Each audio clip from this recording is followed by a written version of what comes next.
Good evening. Thank you for joining us. I'm Faye D'Souza.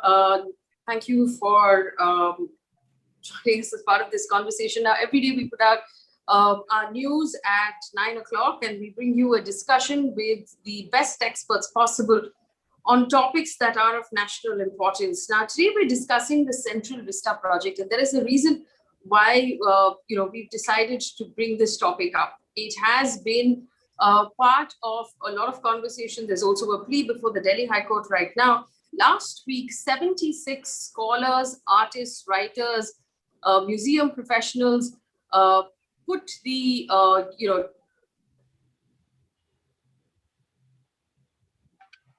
museum professionals basically put the spotlight on the Central Vista project and wrote to the government of India saying that work on this project must be suspended immediately for two reasons. One, obviously because of the raging pandemic. Secondly, because of very valid concerns about conservation, given the buildings that will be demolished because of this project. Now, the National Museum, the Indira Gandhi National Center for Arts, the National Archives Annex, are all likely to be demolished. Three iconic buildings along with 8 other government buildings in that area. Now, the concerns here were for the collections and the documents and the archives that are currently housed in these buildings, and how shifting them, demolishing the buildings will actually affect these collections. Also, before the Delhi High Court, there is currently a plea to halt the construction of the Central Vista project. Senior Advocate Sidharth Luthra, appearing for the petitioners yesterday, in fact, questioned why the government has made this Central Vista project an essential activity, why there are hundreds of workers currently on location still working while Delhi rages in a pandemic, and while every other construction site in the city is shut down, this one continues to function. He in fact went as far as to compare it to Auschwitz, which is a concentration camp for these workers. Now, the question that we're asking is very simply this: is the Central Vista project really essential? Because the government of India is of the opinion that it is in fact essential, especially at a time like this. It's important that we spend 20,000 crore rupees continuing to build this project while the country suffers from lack of oxygen, lack of beds, lack of medical supply, lack of doctors, lack of vaccines, and in many cases, lack of humanity. In that situation, is the Central Vista project really essential? To help us answer these questions right now, we have Ms. Salma Kishore, who's a senior journalist, has written extensively about the Central Vista project. Ms. Geeta Luthra, senior advocate of the Supreme Court, and Mr. Rajiv Bhagat, who is an architect and an urban designer. I welcome all of you, and I thank you for giving us your time to be part of this discussion today. Ms. Kishore, if I may please start with you. You've again examined, you've been writing about the Central Vista project far before COVID hit us, especially the second wave. But keeping in mind what Delhi is currently going through and what Delhi has been through in the last couple of months, do you think that now it's crossed from being ridiculous to simply being immoral? I've always described it as an imperial project. I've always called it anti-democratic. It's something that is top-down, it's elitist, it has nothing to do with the people or the public. And the public were not involved for a reason, because they have nothing to do with it. It's something that is taken away from them. Public land has been taken away from them. And from 115 acres within, I'm just talking about Central Vista, I'm not talking about Lutyens Delhi, just within Central Vista. Now public land is down to 15 acres. So we just have 15 acres left of land that supposedly belongs to us. So you listed some of the buildings there, which was the IGNCA and National Archives, the Annex C, and the National Museum. I think these are the 3 key buildings that everybody is petrified about, because there's so much to lose. But when you say at this time of the pandemic, I mean, obviously we have to question, is essential services for saving people's lives, or is it for constructing something that has nothing to do with the public? So like I said, it's always been an imperial project. Now you can call it an immoral imperial project, but imperial project it is. Ms. Luthra, the case is currently before the Delhi High Court, but the Supreme Court weighed in and also decided that it is important that this be decided immediately. The Supreme Court actually said, we hope the Delhi High Court gives it the importance it needs. Do you agree right now that making workers, whom the government has argued before court, are working of their own free will at this point? That these workers continue in these conditions is a violation of their rights? I absolutely think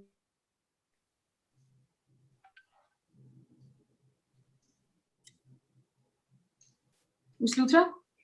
once the Supreme Court had said that it hopes it will be an early hearing, then I don't know why it went back to the 17th of May, because obviously no purpose was served.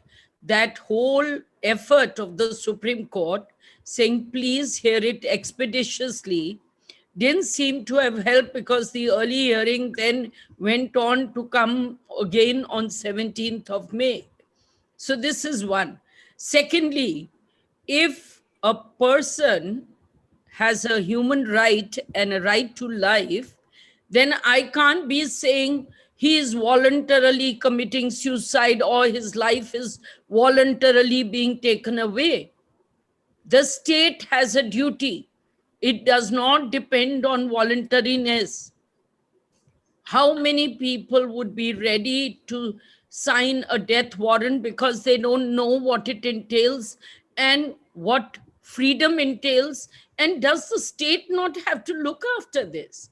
It's not a question of the individual agreeing, which also was questionable. The question is there a state duty in this? And how is the state discharging its duty?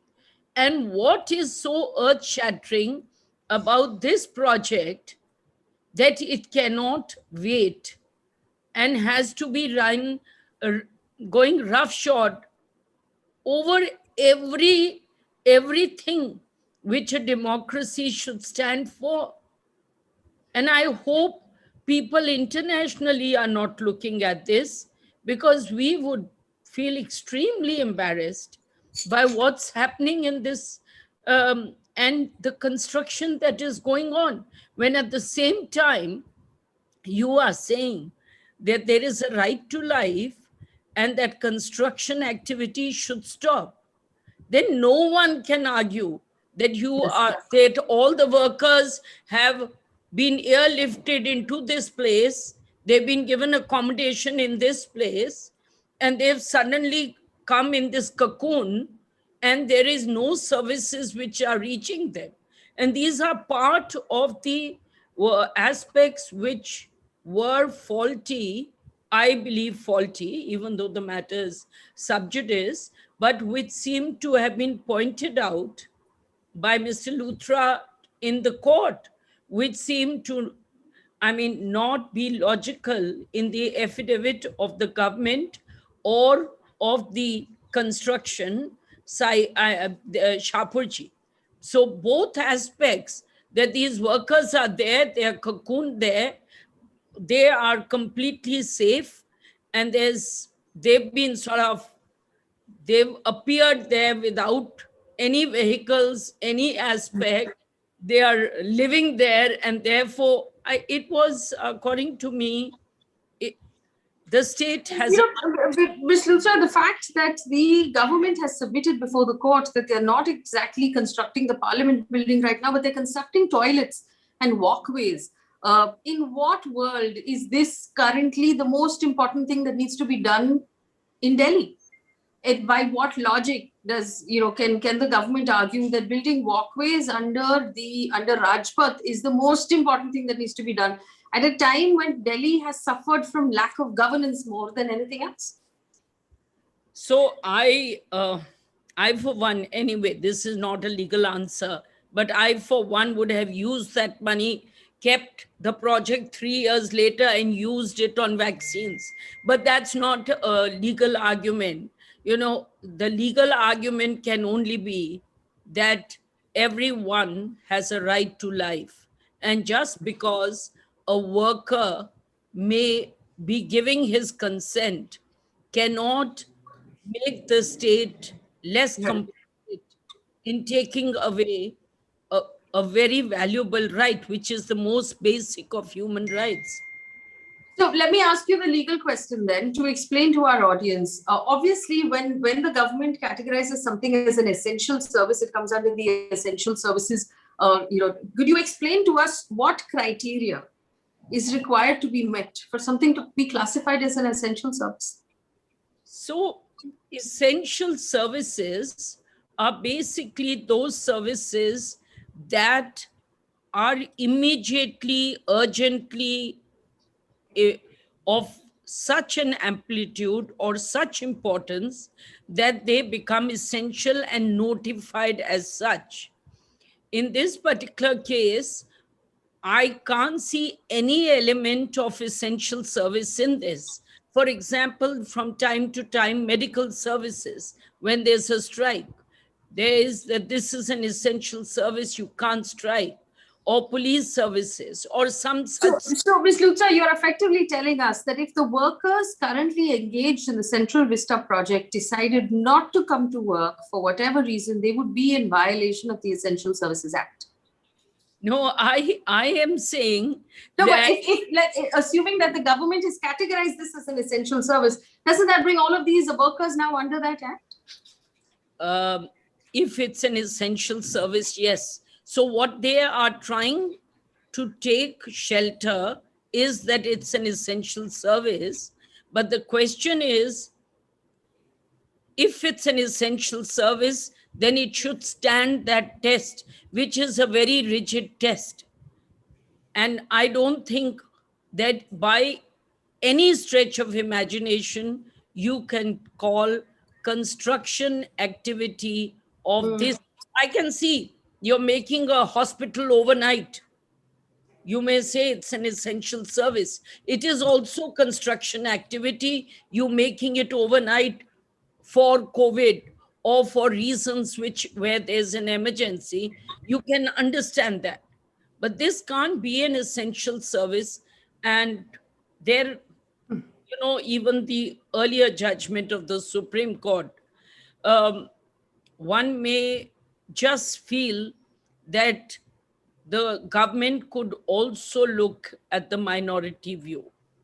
That minority view had a lot to say, and the government, if it's a government which is looking and is talking about being participative, then that government has to look at what has been said by, in fact, all three judges on participatory democracy. So let me bring in Rajiv as well. Rajiv, good evening. Thank you for joining us. This project also includes, apart from a new parliament building, residences for the Prime Minister and the Vice President. We could keep asking the question of how does this qualify as essential? I don't think any of us really have a valid answer. It's a vanity project and there's no other way to say it. And it's at this point shocking that it was a vanity project before they started, and there were several problems with it before COVID happened, and now with COVID in place, there's just no excuse whatsoever. But we also understand that the government has cut many, many corners, bypassed many systems that had to be followed in order to classify this as an essential service and continue construction during the lockdown. Is that true? Yes, that is essentially true. The government in its process, and Alpana wrote about this in a wonderful article a little while back, has essentially done a lot of things which were fundamentally in the least irregular, and if we look at it the other way, possibly illegal, although a court will decide that, and we are nobody to decide that. But many irregularities, there were applications not given to the normal authorities. The public process for questioning was done in a very hasty way. Many applications were not done. There were very few public proceedings when the design has been explained to the public at large.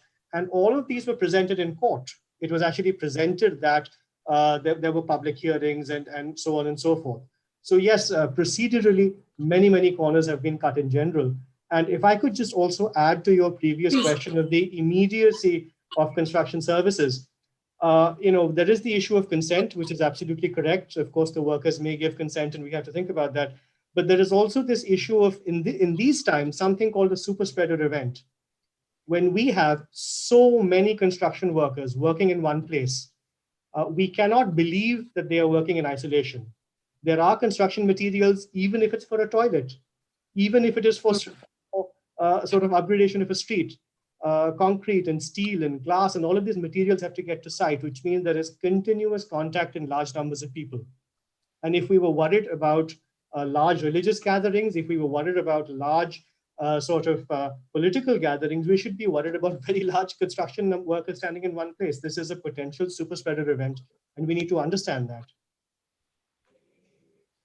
For our audience also, remember, you can find Alpana Kishor's articles on News Laundry, and you must read them if you're interested in this topic. They're in fact the most extensive work on this particular subject that I've read so far. So first of all, Ms. Kishor, thank you so much for writing these articles. But there's also a question I understand about, and like Rajiv pointed out, the lack of plans, the physical, actual plans of what these buildings will be have not been submitted to any of the authorities and are not available to anyone, including members of the legal fraternity who are currently working on these cases, people like Rajiv who might want to actually look at it. Nobody knows what the inside of this parliament building is going to look like. Nobody knows what the inside of any of these new buildings are going to look like. We just have that outside sticker that has been put up for us. Is that correct? Yes. Well, first of all, thank you for appreciating all the hard work. I think not that I have done, but also the legal team and Lokpath India that I must mention here, which is a group of planners and architects who has really put together a lot of this information. And of course, I have been piecing it together for the last 3 months and trying to sort out it didn't make any sense to start with, and then it became what sort of hits home really. It sort of really hits somebody who has been brought up in a democratic society and a political system, that there is absolutely nothing that has been done the correct way. I mean, due process is absolutely not even given the barest, tiniest bit of respect. So I think we talked about the Supreme Court judgment. I think in the Supreme Court judgment, which was 2:1, the majority judgment, decided that the government, they decided that the government should look after policy. It's not their job to interfere in policy. However, and so therefore, because they decided that it's the government's job and it's not the court's job to look at policy, they took the government's committees and statements, etc., at face value. So if a committee claims it is independent and it has independently reached a decision to approve a project, then it must be correct. Whereas the minority judgment looked at process. I think that's the key difference between the two judgments, that the minority judgment really looked at, if a process is wrong, then how can the outcome be right?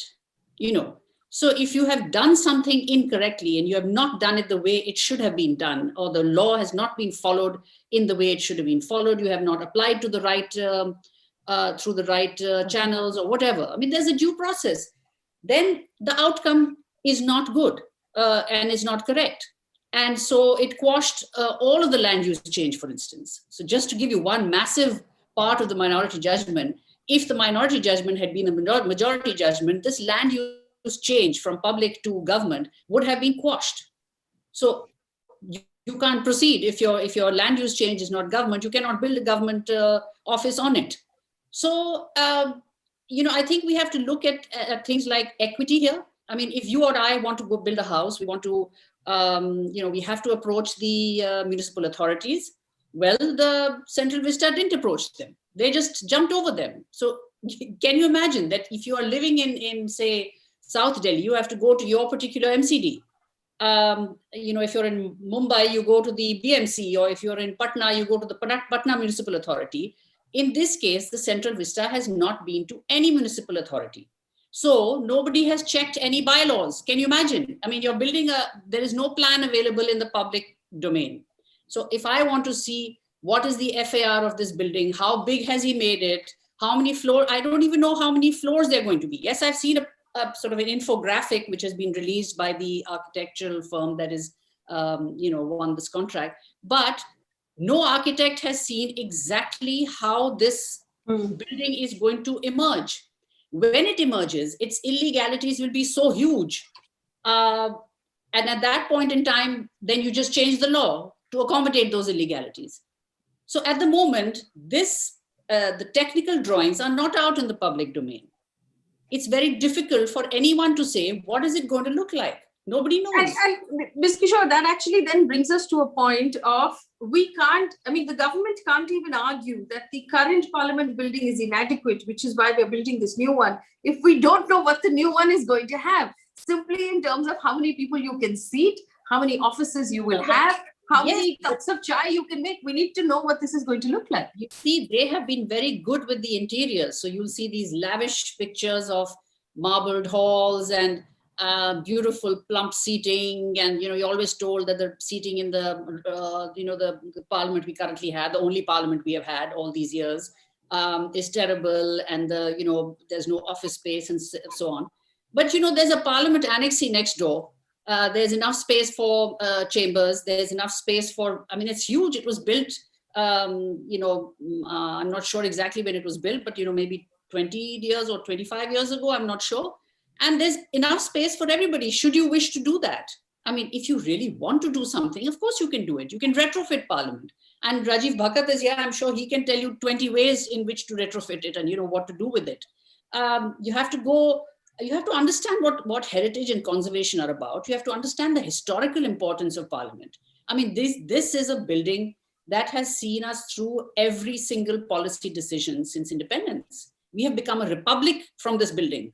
Our constitution has been promulgated from this building. So this has a sense of historical importance. It's the same, I would argue, with, say, the National Museum that is built by one of our young independent architects.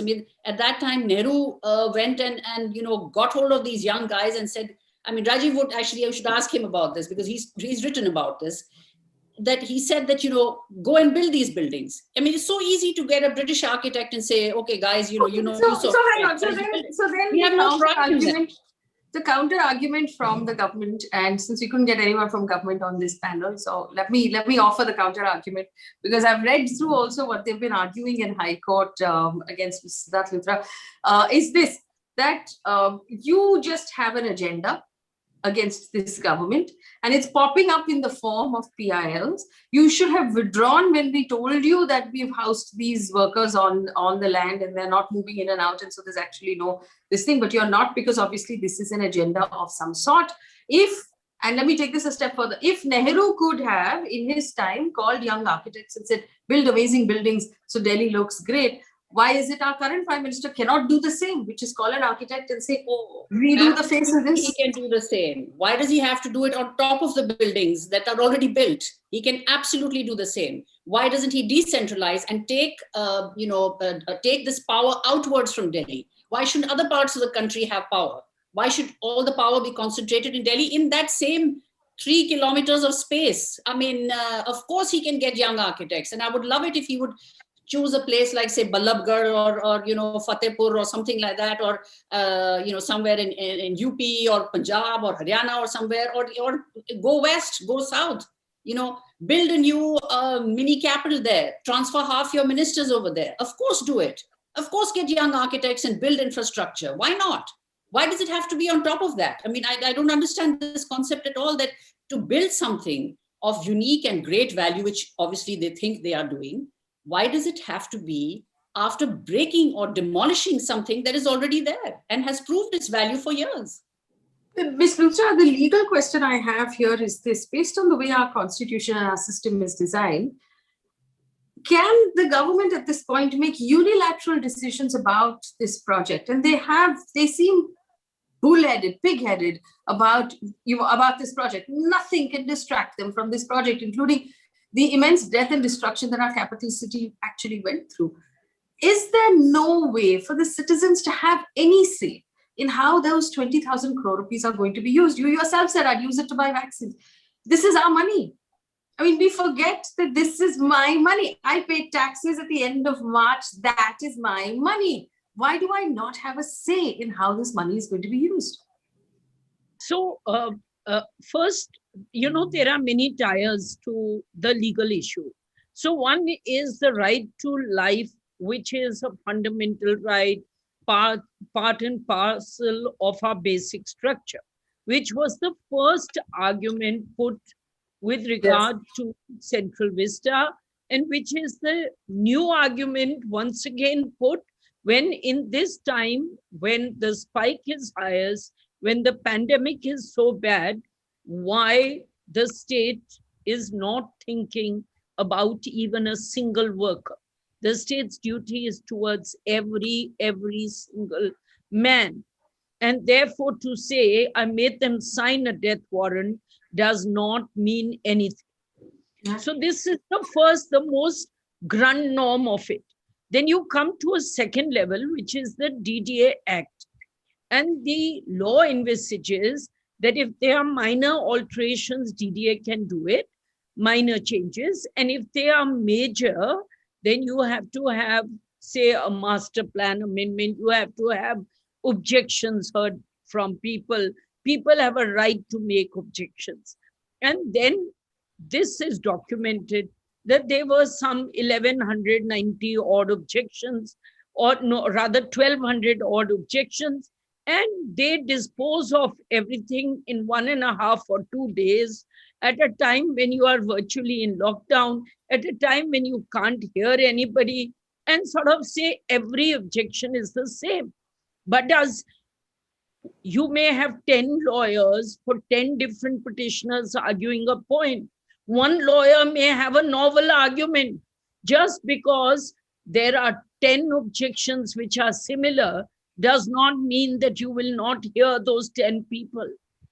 Each person has a right to be heard. Each person may develop his argument or be able to give you examples when his objections are being disposed. And you cannot dispose them off in such a cavalier manner. So this is one aspect, because as Justice Khanna, he goes into it. Is it 11A, 1 or 2? And he says that the government's affidavit itself is saying it's one or the other, and it's so confused. So if the government's affidavit is confused, the least they owe is proper public hearings. True, they can ultimately, DDA can overrule these hearings, but at least let's give a modicum of a feeling that we are being heard, that that there is a voice, and those objections can then be overruled in the public eye. So this has not been done. Seems one of the architects objected, they wrote roughshod. They said we had an online CVC meeting. Now this and CVC, on one hand, they are saying it's a non-statutory body and therefore it can do whatever it likes. On the other hand, how can you have a non-statutory body making all decisions? It's very strange. I think the whole argument that is being made is actually faulty, because it doesn't seem to stand. So then you have the statutory violations, you have, and then at the very end, if this is a participative democracy, there are iconic buildings, don't you owe the public, don't you owe those who, ultimately it's... I'm smiling because you said, if this is a participatory democracy, and the other two guests also smiled a little bit, saying, yes, that is a valid question to ask at this point. But I also want to point out that this government right now, in the last 2 years, has a terrible track record of misusing lockdowns to pass through and ram through regulations that they know people cannot protest against because there is a lockdown. If this was normal times, the citizens of Delhi would have formed a human chain around Rajpath and not allowed the bulldozers in, but they can't because there is a lockdown. The environment laws were changed over the last year. Many forest clearances were handed out without proper consultation, without hearing out the experts, all in the pit of the lockdown last year and this year. The track record and the respect for process, for due process and for human rights is terrible. And I'll come back to you, Ms. Luthra, about the Auschwitz reference. One thing, it Okay. says you can't have photography. Yes. How can you say you can't have photography? Anyway, please go on. Is there a law that allows the government to say you cannot photograph this area? You can't enter, you can't photograph what is effectively public land? Obviously, I can't see any infraction. I can't see any law which can stop you from doing photography. Defense buildings, airports, all those would come. You would be foul if you are doing photography, and there would be enactments in place. But at the time when Supreme Court is saying, let's have streaming of hearings, let's let even people be able to take to Twitter and social media, and we are saying, let there be transparency. You can't say no photography. Sorry to have interrupted. Please go on. No, not at all. Aman Peshawari says, for a regular person living in central Delhi, it takes ages to get permission to renovate homes. How did the government get all their permissions so quickly? Also, did Delhi really need that's the answer. Yes, the dissemination of the greenest belts that we have in the city? Rajiv, that obviously is a question for you, because we know how complicated the structure of Delhi is in terms of just getting permissions and the layers and things like that. And you're talking about the most historic, the most sensitive, the most protected part of the city. So normally building anything in that part of Delhi is very difficult. I myself have done projects in that vicinity of Delhi.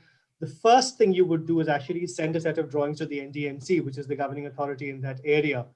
And for a project which is very sensitive in a historical part of the city, it would not only go to the NDMC, it would go to the ASI, which is the Archaeological Survey of India. It would also probably be reviewed by the DUAC because these are such very important buildings. And it is currently a one-window application, but typically that is still the sequence which needs to be followed. And architects like myself, and in fact, any common architect, any normal architect anywhere in India would have to go through this process.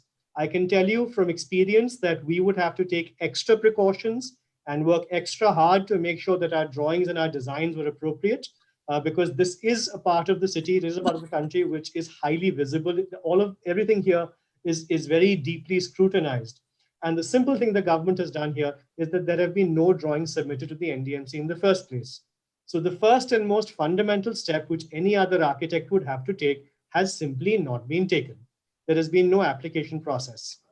So that's the way they bypassed it. To answer the question, how did they get the permissions? Well, they didn't, because they didn't ask for them. You cannot get what you didn't ask for.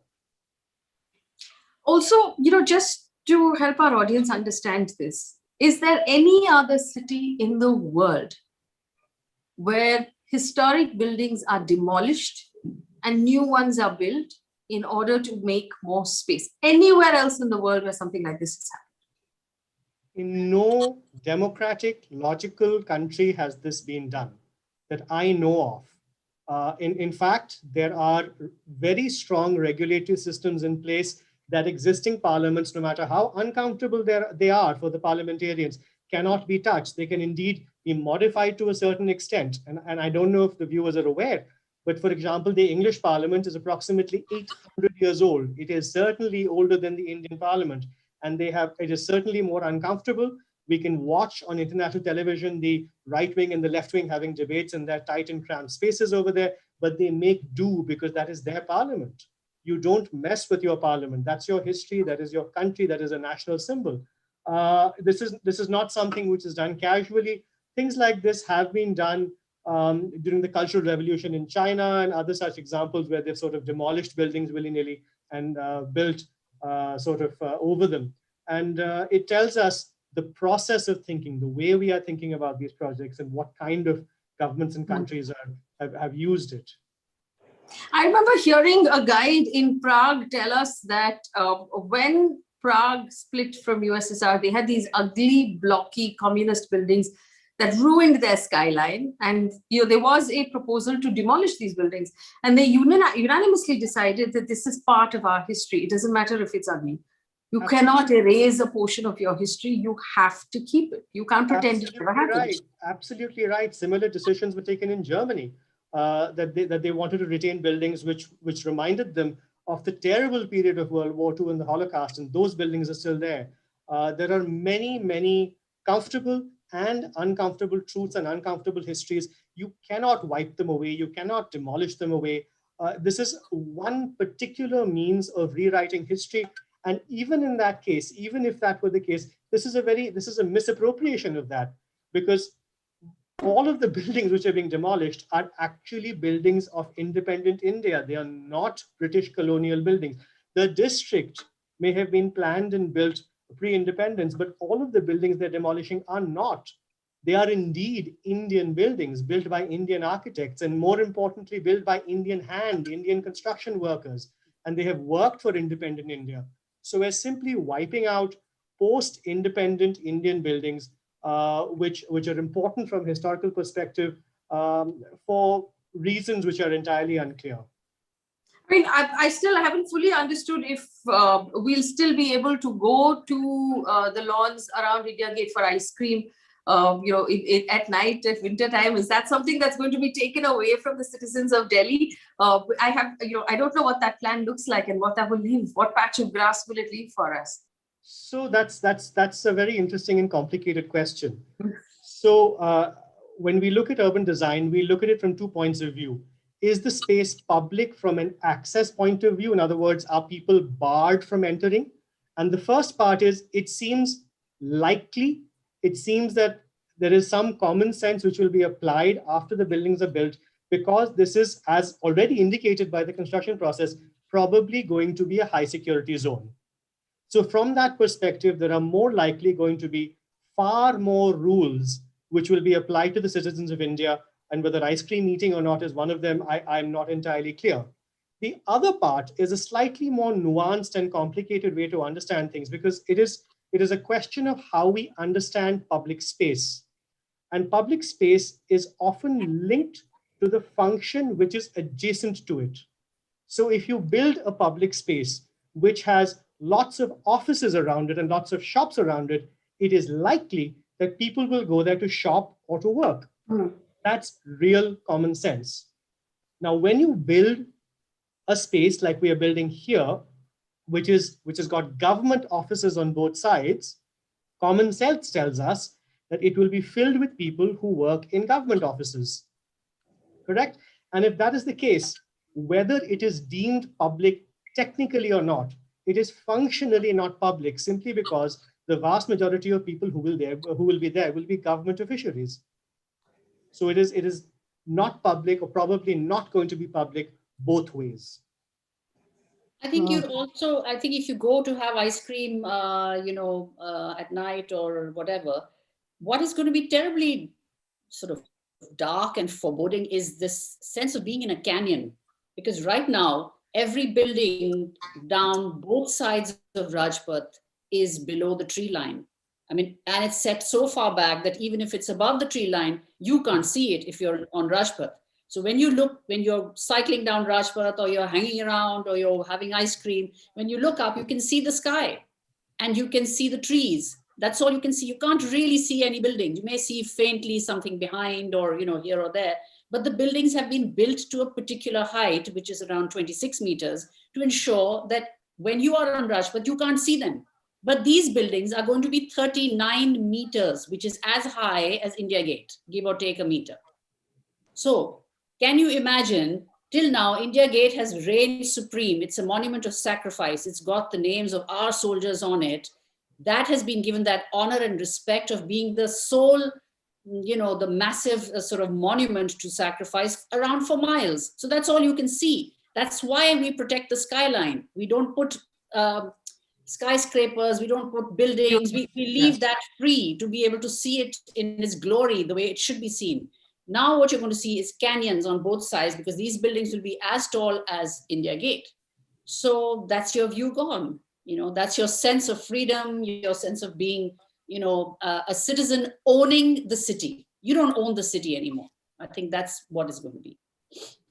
Also, there's a question of the lampposts, the chains, the barricades. All of it was historic, wasn't it? Oh yeah, absolutely. I mean, these are of massive heritage value. I mean, you can't. These are those chain link. The links that sort of partitioned off or divided or made the boundaries or whatever. I don't know where they've gone. Have they been sold to an iron scrap dealer? Where have they gone? No, there are no answers on that. Who is anyone taking care of them? Has anyone put them away, or they've just been melted and tomorrow they'll be your kadhai or something like that in your house? I don't know. So these are such horrific decisions. There seems to be absolutely no civilized, rational, educated approach to this. We are not following best practices. We are following really shitty practices, And all I can think of is the Taliban blowing up the Bamiyan Buddhas because they didn't like that encroaching upon their ideology. And have we really reached that level? It makes you aghast, because you think that we've reached, we've educated ourselves, we've pulled ourselves up from 1947. We were a poor country. We are, now a reasonably moderately successful country. We have a lot to look forward to. We have a really young demographic that is going great guns. And then you sort of collapse all that and we go back to something that we weren't even that. I mean, we went through a small period of dictatorship during the emergency. But apart from that, we had a pretty decent record of democracy. And this is just such a blot on that. It's actually horrific.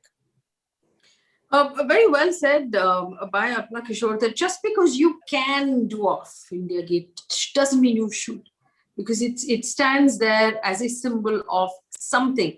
And if we are going to be a participative democracy, like Sidharth Luthra pointed out, then we have to be more intelligent about these decisions. Ms. Luthra, the question that everybody's asking on the chat window is, what now? Is there anything we can do as citizens? Because quite frankly, there is a feeling of desperate helplessness with the second wave of COVID. It's grief with anger, with helplessness, with hopelessness. And this Central Vista project is such a fistful of salt in that sense of, we don't want this. We don't want it at this time. Nobody has asked us, and our opinion has absolutely no stock whatsoever in this country right now. Is there anything citizens can still do, or are we to just watch this happen? I think we're just going to have to watch this happen. It's foul even of the Delhi Disaster Management Act. As we've discussed today, foul of the Constitution is foul of many things. But the fact is that the Supreme Court in the first round, by a judgment of 2:1, more or less said this would be fine, except that it had to go to the Heritage Committee, where obviously it must have been passed in muster without much difficulty. So now we are in a second round where the allegation being made is this is for oblique reasons. The fact that the citizens of this country love the place the way it is, and it has heritage value, and to every part of the world, people are trying to preserve heritage. We are closing our eyes to it. If the High Court decision, it may give you a breather. If the High Court's decision is in favor of the petitioner, if it isn't, or... Ms. Luthra, the High Court, the case before the High Court right now is arguing that in the middle of a COVID pandemic, you cannot have these workers here. If God forbid the case drags on for long enough, Delhi now reporting less than 5,000 cases a day, and it can then be argued fait accompli that it's not that much of a problem anymore because the second wave is over. Case, yes, or you'll go to the Supreme Court. But in any case, what appears to be is hanging on to strings and hoping against hope. But what can people do? I can't understand, but for public opinion, and it's really going so far, if they haven't gone by public opinion when statutorily they had to, then the question is, would it matter today? I think it's also, I think it's also ghoulish at this point that we are accepting aid from all over the world.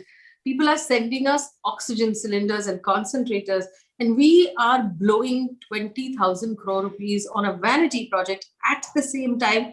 Like, we're living in parallel universes. Like, there's no like justification offered for this at all. So, and it almost seems like the government feels like it doesn't have to. It doesn't owe an explanation to anybody. It can, by merit of being a majority government, do whatever it pleases. Is there, Alpna, in the work that you have done right now, and this is a very subjective question, I'm sorry, I apologize. Did you come across any idea or suggestion of what the government is thinking about this project? Why this is the be all and end all of everything they want to do?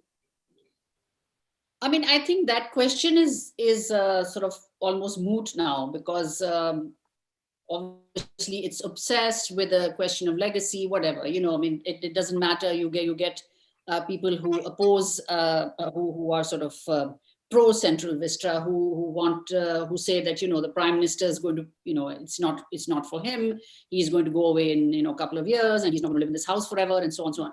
But it is a question of legacy in the end.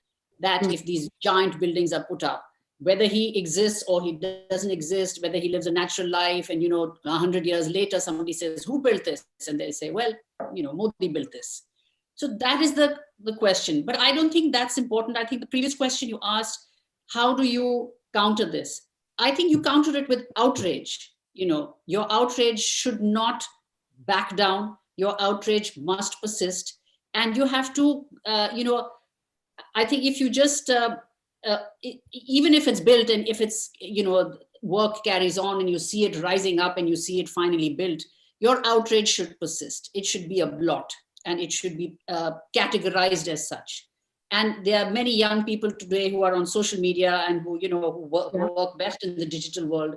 That outrage must keep spreading on the digital world and must be there and must carry on. You know, it shouldn't subside. Whatever happens, even if the project goes ahead, and visibly so, it should not subside. You know, there's someone on the chat window who said, do South Indians' opinion matter in this at all? If you're asking that question, let me answer. Space. This is a national space. It's for the whole country. It's not just Dilliwalas. I mean, we happen to live there, and I categorize myself as a Dilliwala, but it's for the whole country. It's a national. But I want to put this in perspective for the South Indians. Boss, they are increasing the number of seats in Parliament from what it is currently to a much larger seated room, which means more MPs effectively in Parliament, which means they're going to increase the number of MPs in Parliament. Where are these seats going to come from? When you reach the answer to that question, you will also effectively answer why South Indians need to care about what's happening at the Central Vista project. And I'll let you work that out on your own. Rajiv, there's a question about age limit for building. Someone actually asked that when there is a building that has been built, does it become unsafe with age? Is there a certain number of years in which a building needs to be, obviously buildings need to be looked after in order to keep them standing. But could you help us understand this a little better, please? There is no fixed age. As we well know, ours is a country with a brilliant history and a fantastic history. And many of those buildings, which are many hundreds of years old, are still standing. So the first part is there is no fixed age. Buildings can stand for centuries, which is number one. Number two, if a building has a set of issues which are structural, which are sort of functional in any sort of way, the first rule is to do a study. In this case, there has been no study, to my knowledge, and this is the statement of the architect sort of building the new building, saying that there hasn't been a study because he couldn't commission somebody to do it. Normally, there would be a study, and there is a way to retrofit buildings structurally if they are structurally unsound. This is done in buildings all over the country. It's done in buildings all over the world. It is a common sense approach which clients all over the world ask you for. The first question you get asked by the client is building ko bacha sakte ki nahi? Agar bacha sakte to bachao. Why would I waste more money if I can save my existing building? It's an absolute common sense answer. But to answer the question sort of in a direct way, no, there is no age bracket. It is very easy to retrofit and sort of bring buildings up to current code, and buildings can survive for a very, very long time. Also, come on, yeah, we're Indians. Our buildings, we have the Ajanta Ellora caves that have been standing. I mean, how can we even be asking this question of, oh, the building has sort of reached its expiry date? There is no such thing. We have a historic culture of building things that last forever, that outlast entire, populations. So this is we're being taught to ask questions that are completely ridiculous at this point. That, oh, there isn't enough place to sit, and the only way to solve that problem is to tear the whole thing down. Nowhere in the world does anybody have to tear something down in order to add an extra seat. And if you've traveled by train in Mumbai, you know that to be true. You can add an extra seat without having to tear anything down. I'm going to leave it there because we've run out of time, but I want to thank my guests for being so patient and helping us understand this better. All eyes obviously on the hearing in Delhi High Court, and we're going to continue to bring you those updates on what is going on a daily basis, because it's something that obviously a lot of people care about. I do too. Alpna Kishore's articles are on News Laundry. Do take a look at them. Do read them if you're interested in this Central Vista project. They're actually very extensive. I'm going to leave it there. News is up at 9 o'clock. Our daily bulletin where we tell you everything that's happened in the country without putting any opinion or any sort of outrage in it. So take a look at that. Thank you for watching. Good night.